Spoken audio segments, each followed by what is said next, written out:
Hi, everybody, and welcome back. We are going to begin Introduction to CJ Chapter 2 today. And Chapter 2, we are focusing on a picture of crime.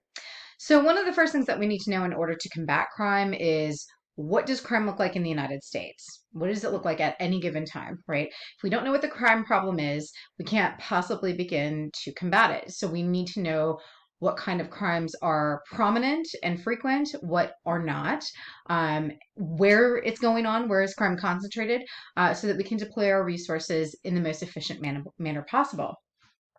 So in order to gain this picture of what crime looks like, we need to gather information and data on how, like I said, how many, what type of crime occurs in a given year, etc.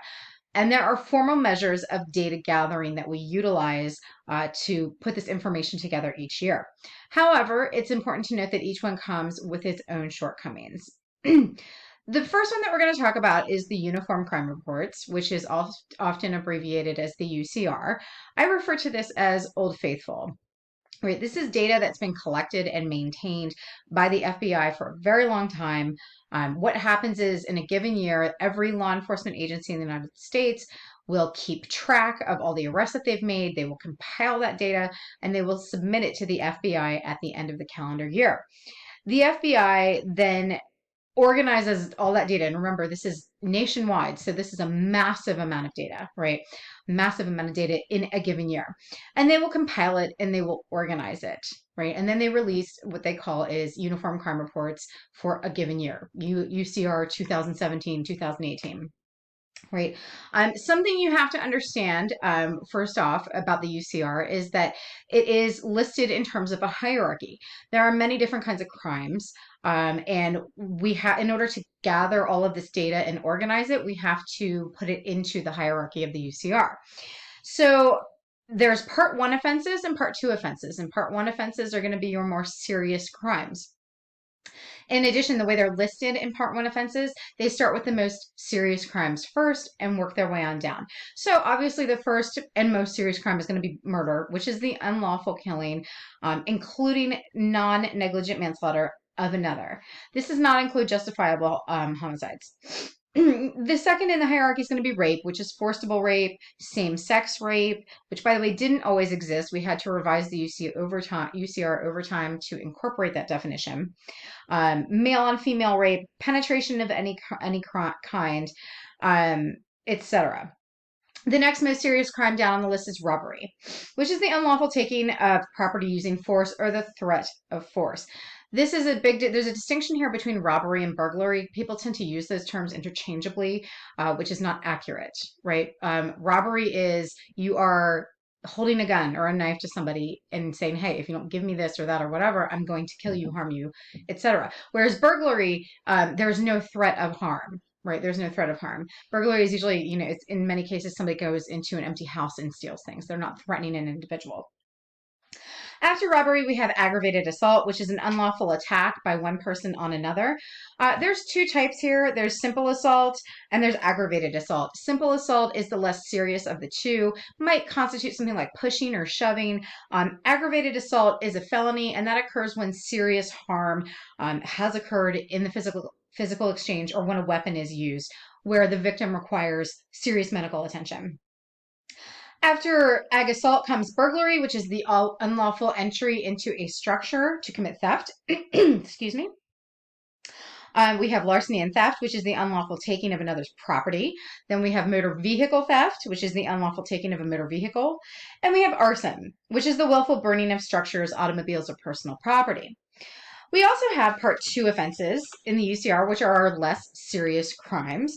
Things like prostitution, drug crimes, vandalism, etc. Things that are not as damaging overall to society.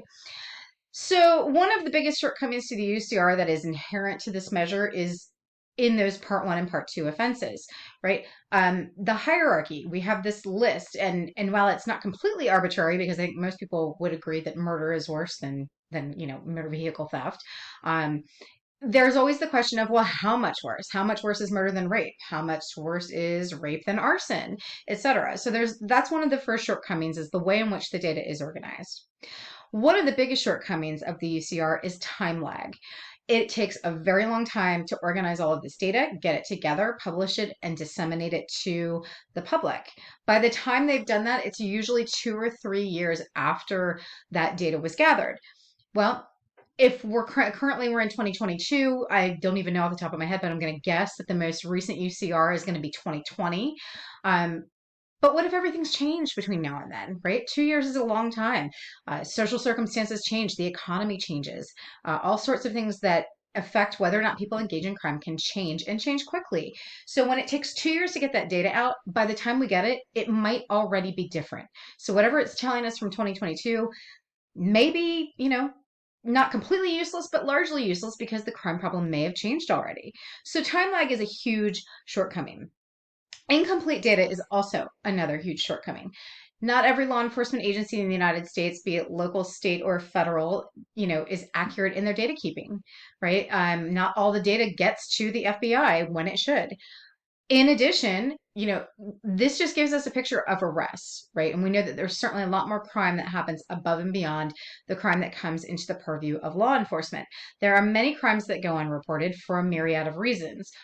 Sexual crimes are renowned for people, lack of unreporting because there's shame involved. There's a whole, people don't want to go through the system. They don't want to have to testify and be attacked by, defense attorneys. So there's a whole litany of reasons why people don't report sexual crimes and crimes in general. Sometimes people don't report because they don't know that what happened to them is a crime. Sometimes people don't report because the perpetrator is a family member and they don't want to get them in trouble.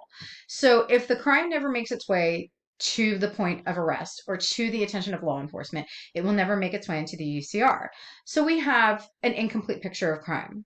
So one of the ways that we create that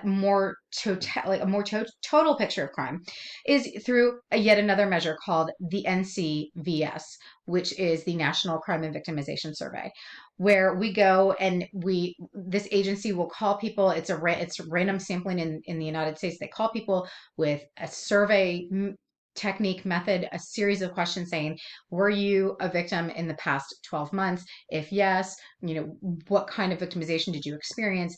Did you this? Did you? And they gather that data, and that's how we get at some of that unreported crime. We go directly to the victim and we ask them, right? We ask them. It's completely anonymous, right? So people are more willing to participate and give that information because it's not on any sort of formal record that identifies them. And this allows us to get at what we call that dark figure of crime. The dark figure of crime is that unknown number of crime that happens in a given year that we just simply don't know about because of lack of reporting, underreporting, poor data management, etc. There are shortcomings to the NCBS, just as there are to the UCR. People forget, right? Like I said, people don't know that what happened to them is a crime. So if they start out asking, have you been a victim of crime, and you don't know that what happened to you was a crime, you're going to say no, and that's the end of the survey, right? There's something, people with memories and time periods. Well, if I was victimized in January of 2021, and you're calling me about December of 2020, is my memory right? Am I telling you in the time period that you're asking me, right? So there's a lot of shortcomings to that as well. The final formal measure that we're going to talk about is the National Incident Reporting Based System, which is often abbreviated or referred to as NIBRS, NIBRS. And this is a redesign of the UCR. This is something that looks specifically at the shortcomings of the UCR and said, okay, how can we get a more complete picture of what's going on here? An issue with the UCR is, somebody might be victimized and perhaps 3 crimes happened in that incident. The UCR only records the most serious crime, right? So it's almost like in terms of official records, those other 2 crimes didn't even happen, even though they were reported. NIBRS says, hey, let's get a more complete picture here, and we need to take all of the crimes that happen, not just the most serious. We need to record them all, so not just the heaviest offense that happened to an individual, so that we can get a more complete picture of crime, which allows us to deploy our manpower, deploy our resources of policing and policy and social services in a way that will hopefully combat the problem, right? This data collection also allows us to look at historical trends. So in 2021, what does the murder rate in the United States look like relative to 2015? Is it up? Is it down? Is it the same? If it's up, why is it up? If it's down, is it because we implemented some kind of policy that we might be seeing success with? So analyzing those historical trends is also super helpful. The final thing I want to talk about in chapter 2 are crime typologies. And crime typologies are just different categories, different measures of organizing crime into groups, which we call typologies, right? So that crimes that will fall under the rubric of fill in the blank. So for example, we have crimes against women, which are going to include date rape, domestic violence, stalking. It's a group that is specific to female victimization.